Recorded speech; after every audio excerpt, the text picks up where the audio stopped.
Welcome to the Balanced Black Girl podcast. We're putting Black girl magic in motion. This show is dedicated to reinventing wellness for women of color. I'm your host, Lestrandra Alfred. Thank you so much for tuning into the Balanced Black Girl podcast. So excited to bring you another episode this week. And today's interview is one that I am so excited to share. But before we dive into the topic of the day and today's interview, I wanted to share with you the review of the week. It says, "So relatable. I love this podcast. The language and topics are so relatable and encourage you to live your best, healthy, and well-informed life. The guests are such badasses, and Lestrandra is an incredible host who always adds great commentary to her interviews, but allows her guests to shine beautifully. Thanks for always giving me a thought-provoking commentary that motivates me to do better." So thank you so much for that amazing review. I really, really appreciate it. Reviews are so important to the show. It's how people find the show. It's what helps us get ranked on iTunes, which is really huge for growing our show and community. And it is really the number one thing you can do to support the show. So if you have not yet left a review for us on Apple iTunes, please do so. It is a huge help, and I really, really appreciate it.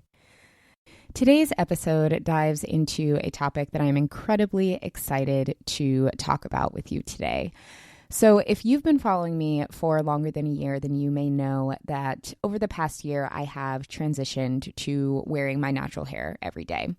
I started straightening my hair at a very young age. I believe I got my first relaxer at the age of 9 and had been straightening my hair constantly ever since. And last year, 2018, I decided to stop, decided to learn how to work with my natural hair texture, and really haven't looked back since. And what that has done is, for me, it created a lot of confidence that I didn't have before. It's really helped me feel more comfortable in my own skin with who I am, just as I am, but it's also really impacted the way a lot of people interact with me. A lot of the questions that I get on social media often revolve around hair. I get a lot of other women with natural hair reaching out, asking a lot of questions, and it's really just opened up a lot of different conversations that I love having, but just never really had before last year. However, something else that is really, really important to me is to make sure that this platform and these conversations are not all about me or all about my perspective or all about my experiences. And for me, even though, yes, I have transitioned to my natural hair over the past year, and that has been a really big change for me, and I had a lot of mindset shifts that really came from that and came from really being ready for that and feeling confident with that. In a lot of ways, my experience does not represent everybody's experience. And for me, even my hair texture is kind of a loose type 3 curl pattern. And there's nothing wrong with that. It's what I have. It's not something that I, feel some type of way about. However, when you look at a lot of the images of women with natural hair that are celebrated, especially in the online space, that texture tends to look a lot like mine.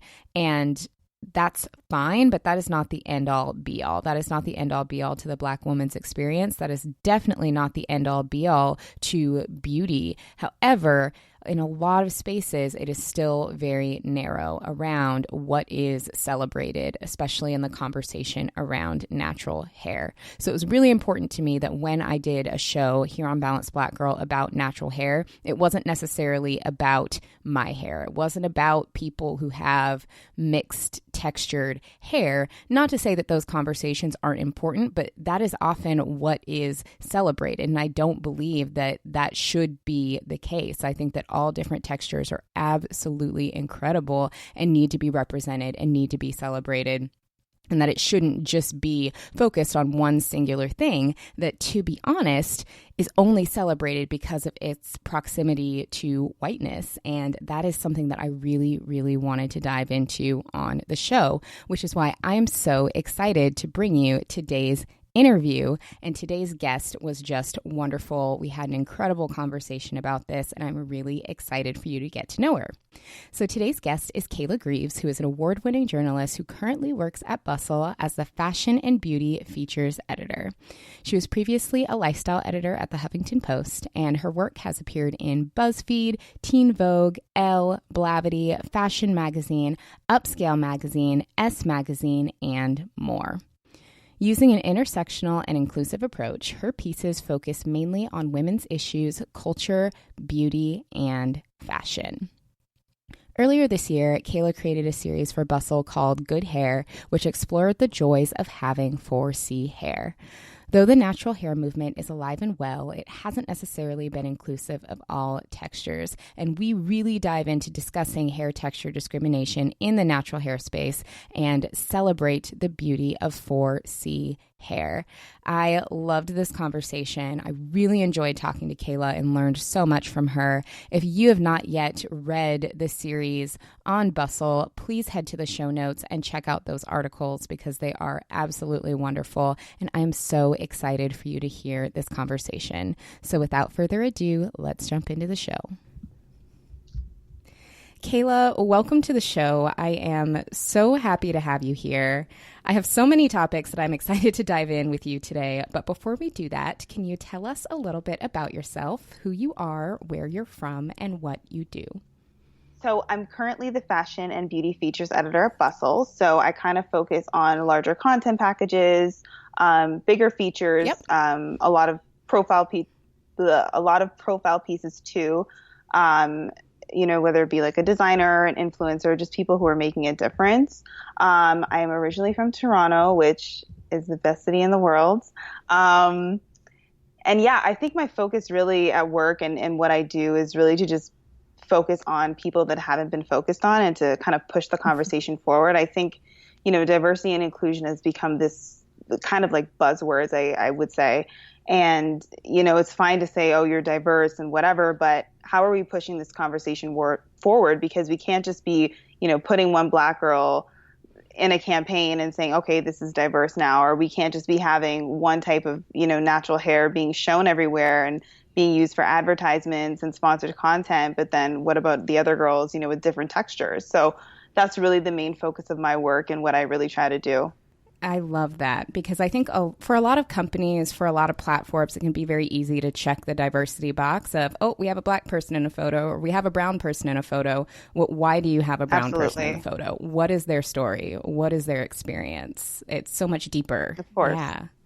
Of course. And I think even within being quote unquote diverse, there's like people don't have just one identity, right? Like I could be a Black girl and that's fine, but I'm also not, a Black American. I'm not African American. I'm, of Jamaican descent, and I'm from Canada, which is a place. Well, Toronto specifically is a place where there's so many different cultures. So like, I have a different viewpoint than somebody who maybe grew up in Atlanta and they're like a Southern African American Black girl, and they just have a totally different, way of thinking about things and seeing the world. And so I think we also have to think about diversity of thought and not just like tokenizing people as like, this is the Black person. They can talk about the Black experience from like every lens, right? Absolutely. I'm so glad that you said that because I know I've been in situations where I get interviewed for things and they'll be like, so Les, how do Black women feel about XYZ? And I'm like, I can't tell you how everybody feels. I can tell you how I feel, but there's no one person who can speak to every experience because we do all have unique experiences.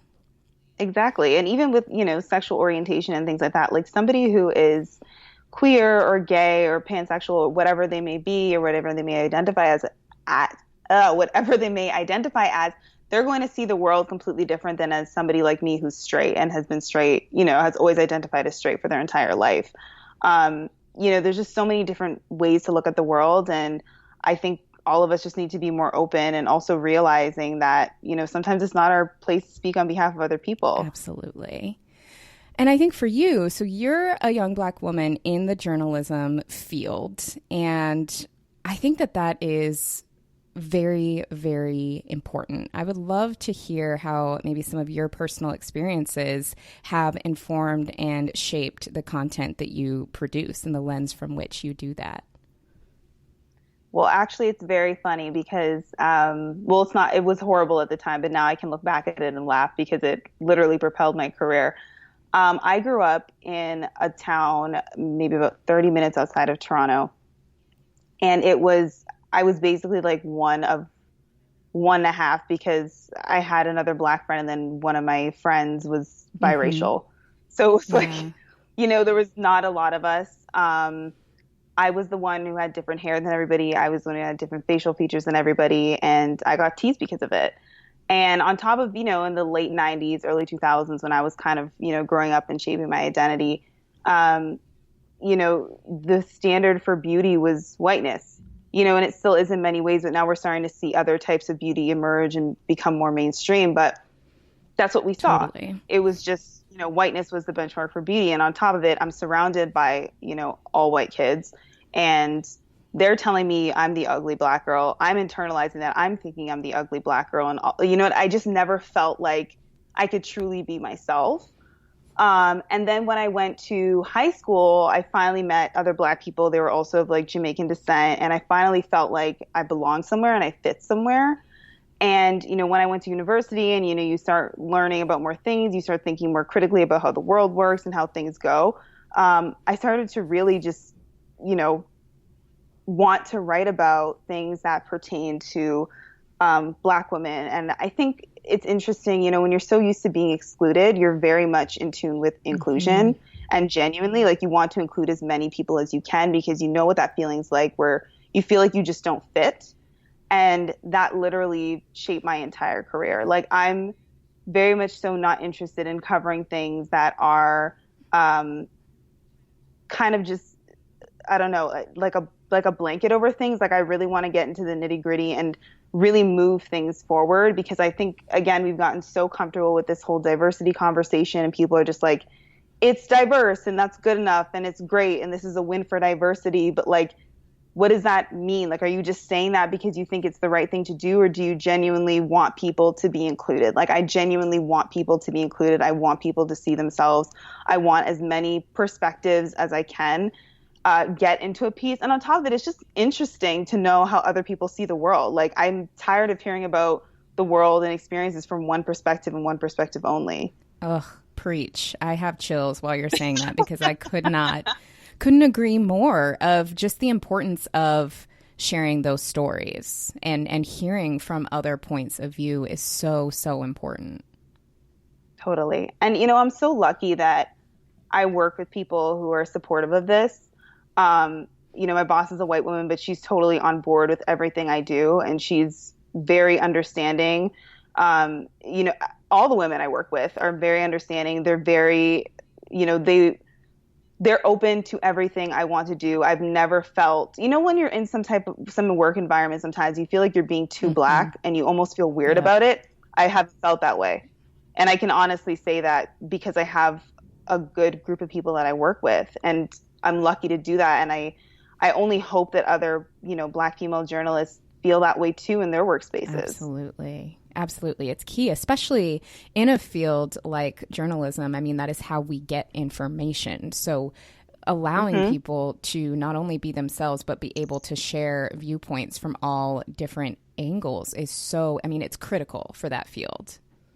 Absolutely. And, I've been in positions before where I've pitched ideas and, people will say, just because it's not something that they understand, they'll be like, oh, well, we can't do this because our quote unquote audience doesn't get it. And, or they're like, oh, our audience doesn't know who this person is. And it's like, actually, no, you don't know who this person is.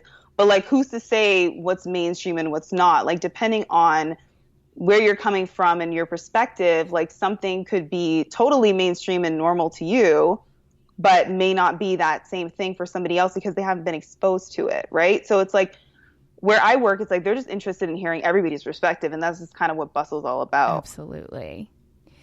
And something that I think that you're really good at is telling and sharing compelling stories. And a lot of, Thank you. Oh my God. yeah, Thank I've gone on a Bustle binge or two.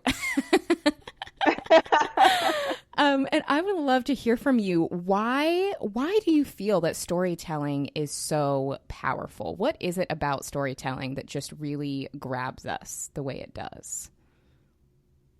I think it's just literally about human connection. I think when you read a story and you feel something inside of you, whether it be a memory comes up or, you're triggered either in a negative or a positive way or whatever, some type of feeling comes up in you, that's going to change how you view whatever, the topic of the story was. Like if I'm reading a story, like I really struggled with my hair growing up. I struggled with everything growing up physically, but like if I'm reading a story about, a woman who had the same experiences as me, dealing with her hair growing up, learning to love her hair and have like her hair journey, and it hits a nerve with me and I just feel something, it's like it completely changes my perspective, or it just makes me feel understood, or it makes me feel like I'm not alone, because I think that's what we all want somebody to get us. We all want to feel like our feelings are valid and what we're saying is true, and we want to be understood. Everybody wants to be understood. So I think with storytelling, like even if you can't necessarily speak to a person directly, you can read their story that someone else wrote and feel connected to that person. And I think that's what it's all about and why it can be so powerful for people. Oh, I love that so much. So much. And I would love to talk a little bit more about what you mentioned just now, kind of transitioning, actually no pun intended, to talk about hair. I realized that as I was saying it, like, oh, that's a funny word choice.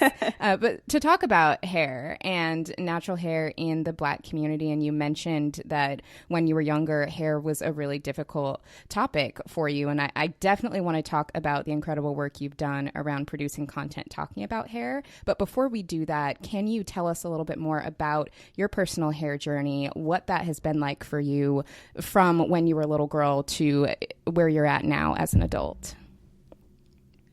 So, with my hair, the earliest memories I can remember of my hair was that it was big and thick, and it was just very black hair.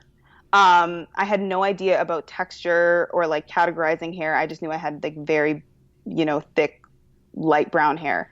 The only thing I would ever get compliments on is my hair color, because it's like a kind of a unique shade, and it changes as the seasons go. But the only other thing I heard about my hair was that it was bad hair. That's the first thing I remember hearing about my hair, is that it was quote unquote bad.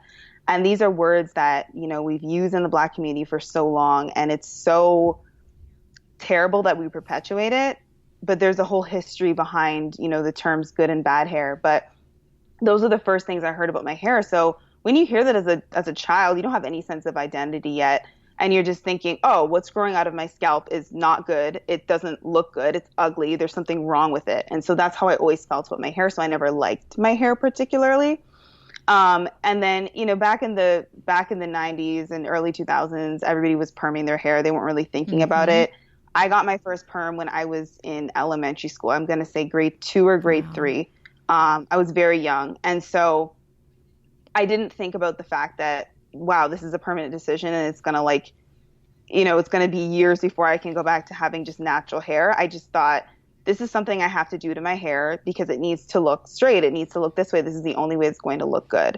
And so I was excited to get a perm. I was like, great, like my hair is going to look like everybody else, and I'm going to feel good about myself. And I did feel good about myself for a long time. And it was, great to have quote unquote manageable hair. And back then, our parents didn't really necessarily know how to deal with our hair, and there weren't as many products on the market for our hair, and it was all kind of catered towards perms and relaxers and anything that was going to kind of chemically manipulate the hair. And so I struggled for a very long time with accepting it, and I kind of internalized that like straight hair was the way to go. And like meanwhile, my hair was dry and it was breaking and it was unhealthy, and I felt like it didn't grow, and it just didn't feel good. So I never really ever liked my hair, I would say, for a very long time. And then when I was in university, American State College, when I started college, it was kind of like the natural hair movement had kind of started. This was 2010. The natural hair movement had kind of started, picking up a lot more momentum. This is when like Instagram first kind of was coming on the scene, and it was kind of becoming a bigger deal. And so I would see more natural hair. And so I was starting to think about it. I was like, okay, I think I kind of want to go natural. And I knew a couple girls that were going natural and whatnot.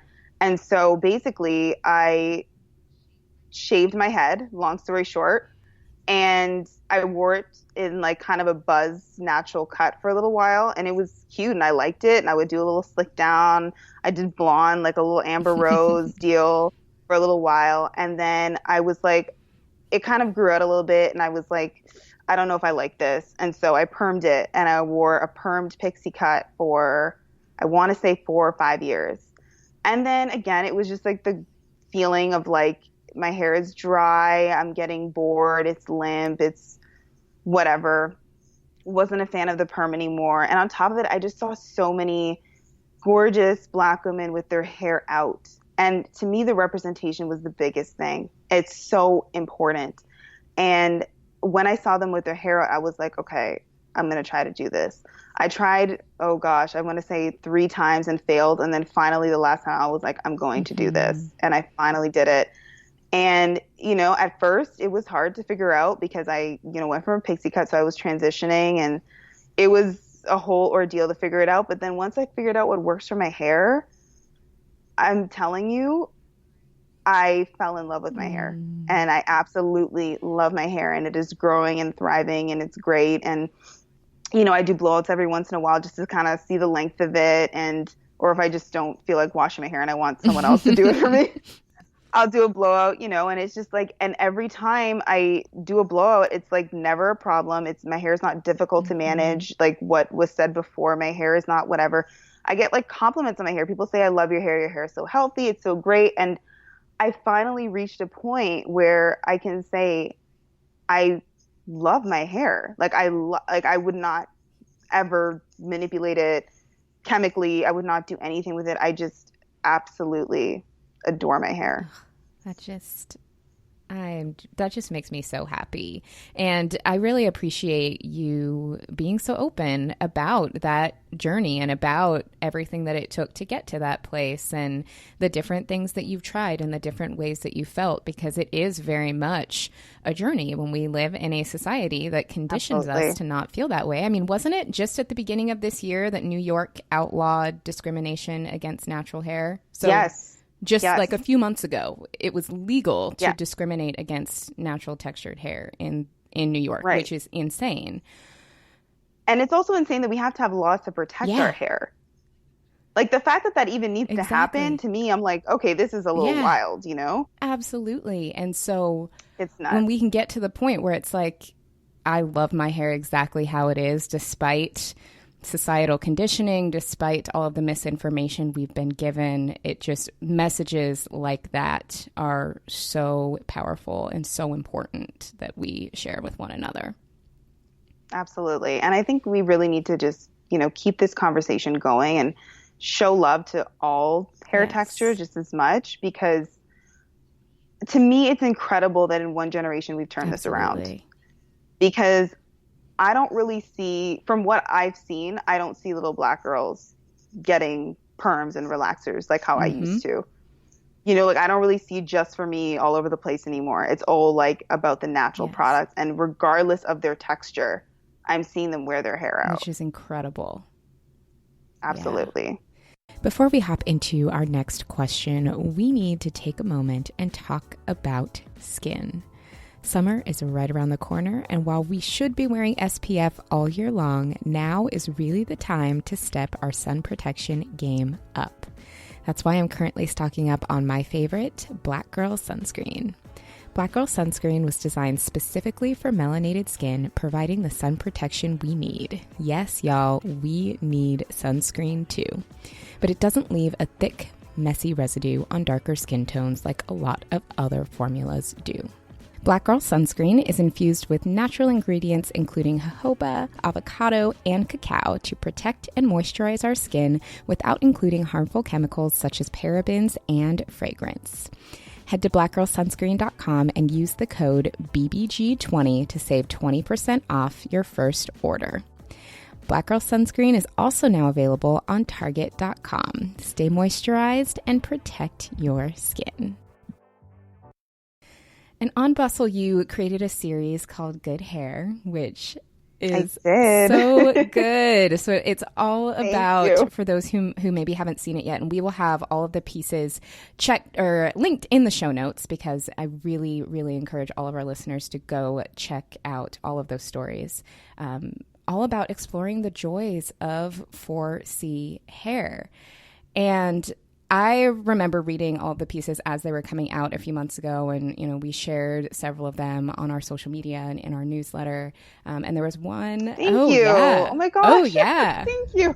Listen, we're all about sharing that here at Balanced Black Girl. Thank you. And in the title piece, "It's time to acknowledge that 4C hair is good hair," you said, "I'm well aware that the same natural hair movement of the 2000s that inspired me to get rid of my relaxer hasn't exactly been inclusive of all textures.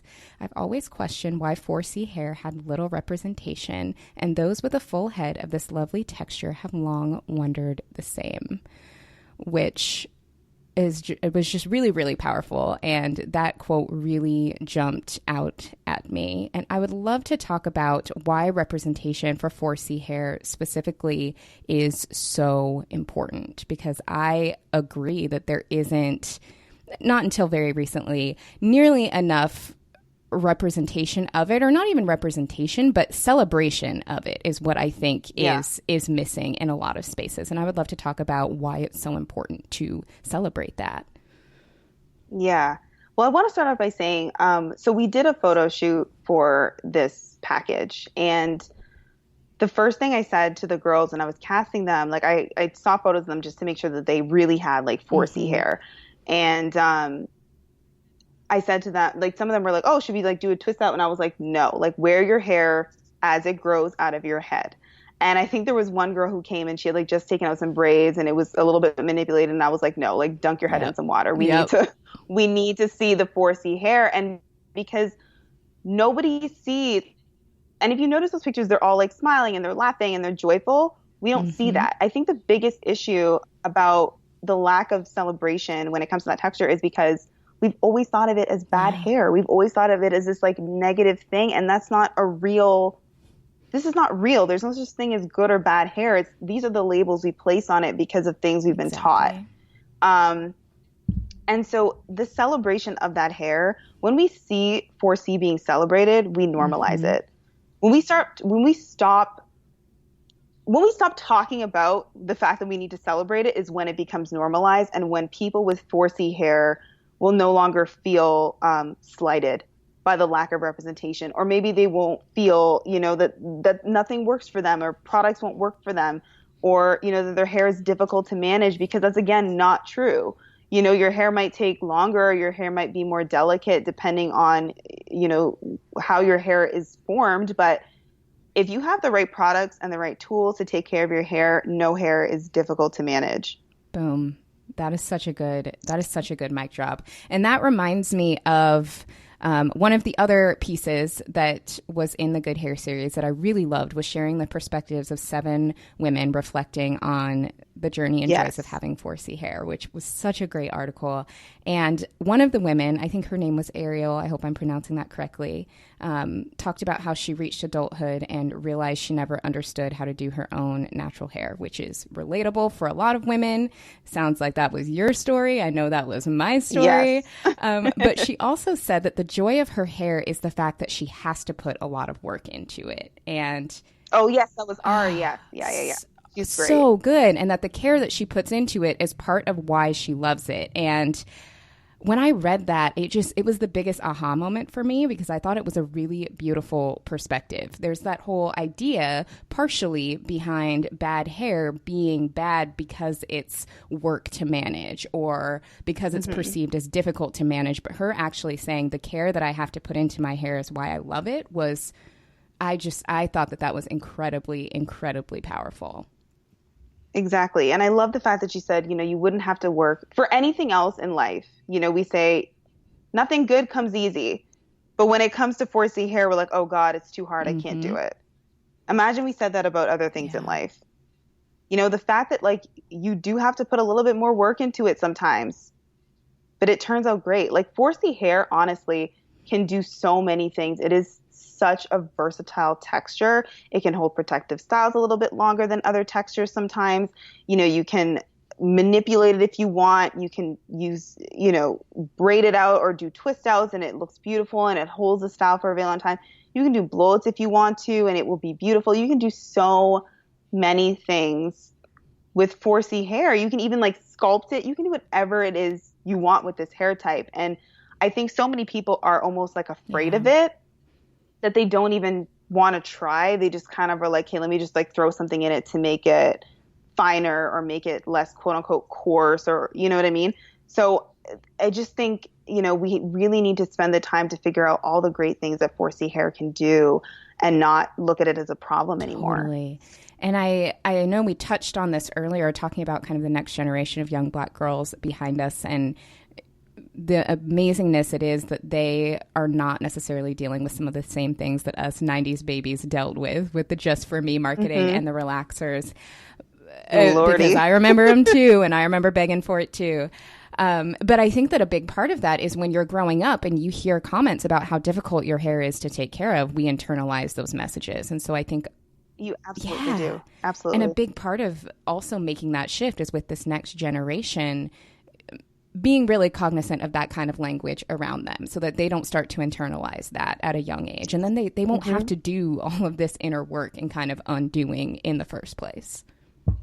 Exactly. And that's the biggest thing. Like, I hope one day, I have a little girl, because I literally want her to love herself. I want to raise her to love herself, because I didn't have that. I struggled. Like, even if she is the one Black girl in the room, I want her to have Beyonce type of confidence. Yes. I want her to just be like, I'm great, regardless of, if the whole room looks like me or if they don't. And I love my hair, even though it looks different than everyone else's. Like, I want to instill that in her.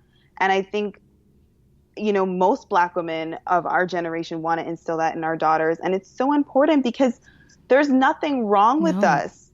There's absolutely nothing wrong with us. There's nothing wrong with our skin. There's nothing wrong with our hair. There's nothing wrong with, if you have loose waves. There's nothing wrong if you have the coiliest texture on earth. There's nothing wrong with your hair. Absolutely. And that those things, those differences are just that. They're differences, they're varieties, they're different types, but one is not better than the other. The idea of some being desirable and some being undesirable, those are things that I'm really, really excited to see that type of thinking really shift and leave the space. Right. And there's also another article that I wrote for the Good Hair Package, and it was like how we came to think of 4C hair as a bad texture. Loved that one. And it literally, thank you. And it literally goes back to the days of slavery. It was like we were divided because of our hair texture. We were, there's things called the comb test, where if your hair didn't, if you couldn't comb your hair using like a fine tooth comb, you weren't allowed in certain places. Like, these are the types of things that have made us believe that our hair is not good. And a lot of people, the problem is that they don't know the history. Absolutely. They don't know where this is coming from, but then they continue to say these things. They continue to perpetuate it. So for me, like, when I hear Black people using the terms good hair or bad hair, or your hair is so, if they're using any type of negative terminology to describe 4C hair, I correct them, because I'm like, we can't use this, especially when I see them using it around children.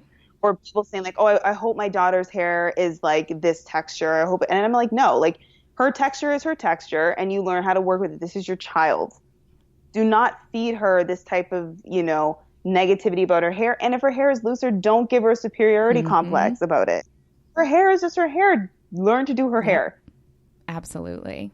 Absolutely. And I loved that article because it went really in depth into the history behind our hair and how it's been perceived, especially in this country over time. But what I also loved is that it started with talking about our hair pre-colonial era and how 4C textured hair was really celebrated.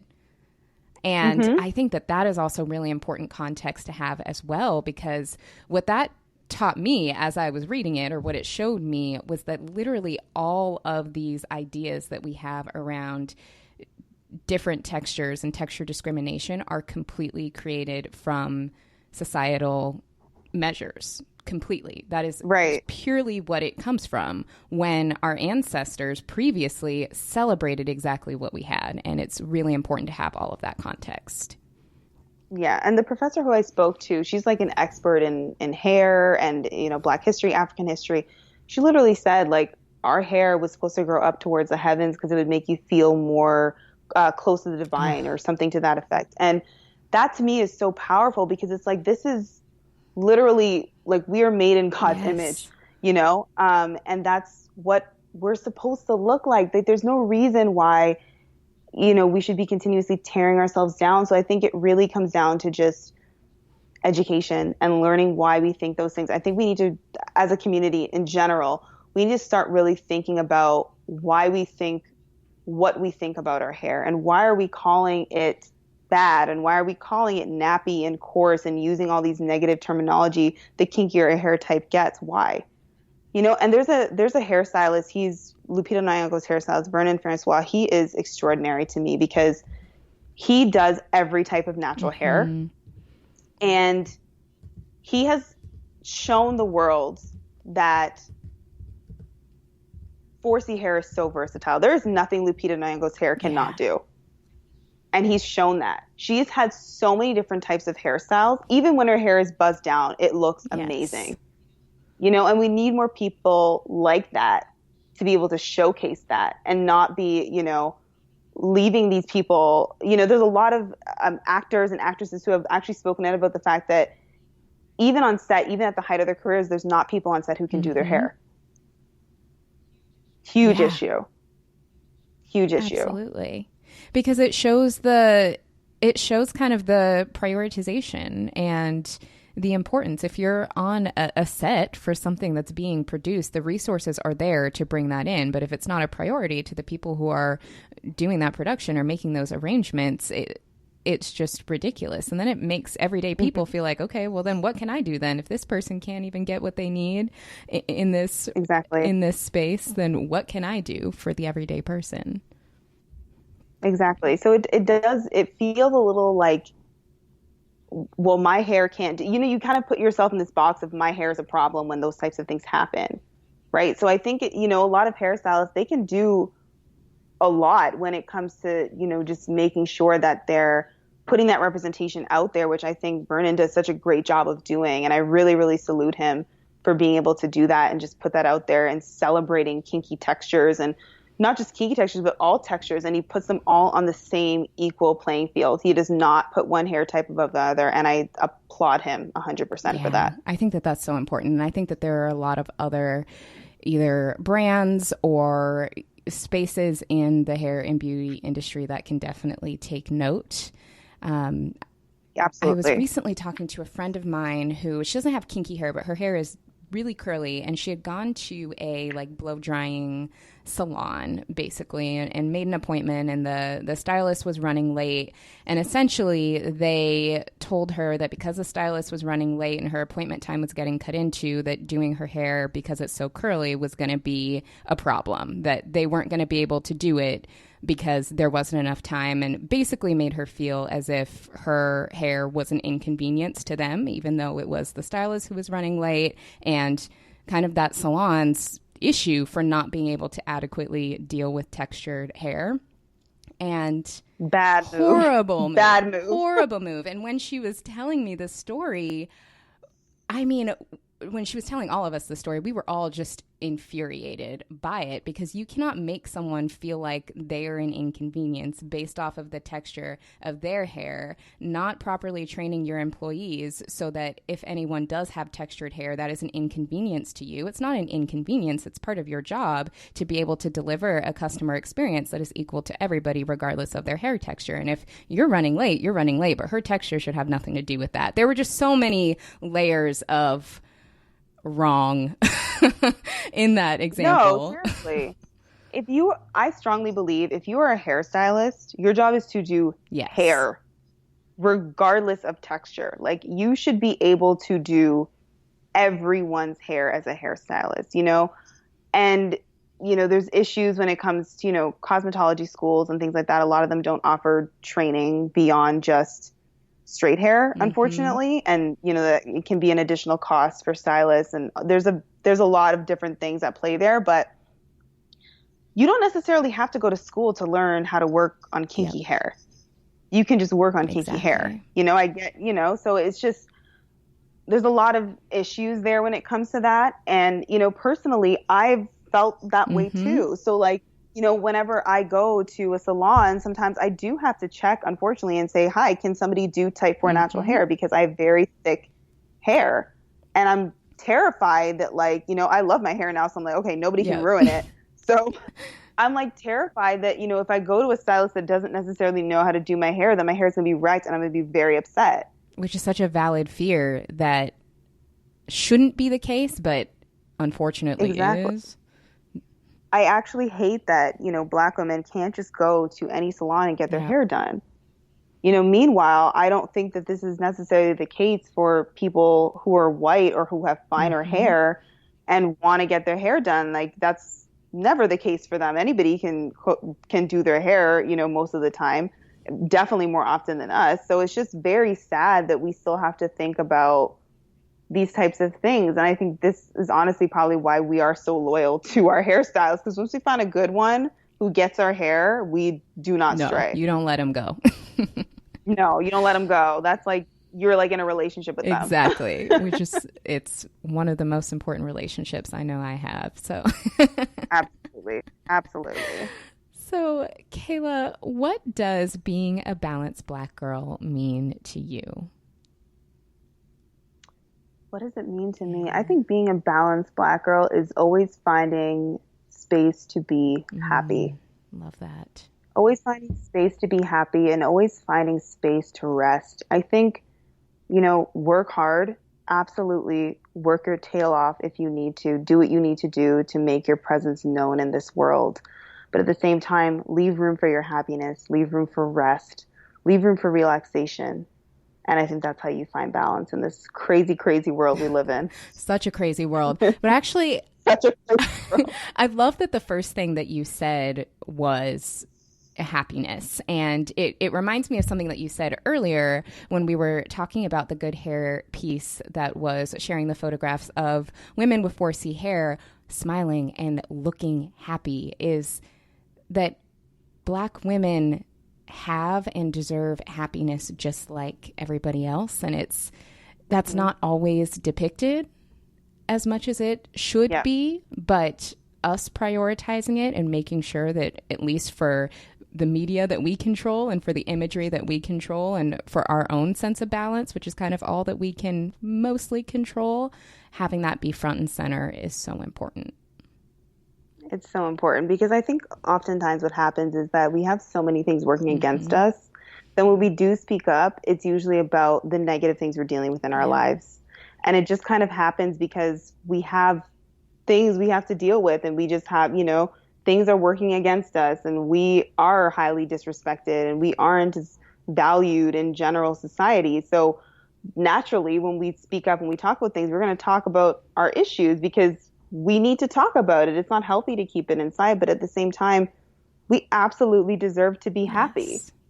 We absolutely deserve to be happy. Black women should be joyful, and they should be joyful more than they are, upset or angry about something or sad about something. And that's not always the case. So I definitely think, making room for happiness is vital. Absolutely vital. It's so important. And even if that's just cooking yourself a meal or, spending a little extra money to buy yourself some ice cream or not taking your work home one night and instead watching, reality TV or just watching some, nonsense on television that's going to make you laugh, do that. And make yourself happy and put yourself first. Or if it means going to bed at 8 p.m., do that. Do it. Do something that's going to make you happy. Or just even, committing to taking one day a week, even if your work schedule is crazy, committing to taking one day a week where you do nothing. Oof. Or you just turn your phone off and you don't, correspond with people for that day. And that's just your day. That's so vital to do. Oh my gosh. I know that last one is my definition of happiness for sure.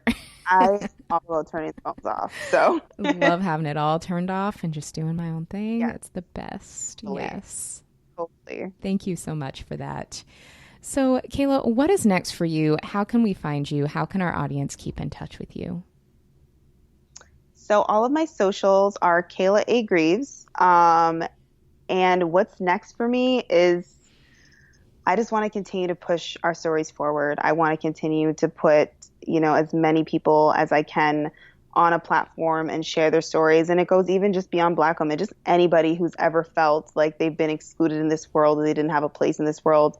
I want to tell their stories, and I want to tell it genuinely in the most, amazing, uplifting way that I can. And if it's not, sometimes the story is not for me to write. Sometimes it's for me to just be able to give a writer a chance and just, have them share their story and tell their truth and be honest with the world and, have people understand where they're coming from. And that's absolutely what I want to do. I feel like that is my life's work.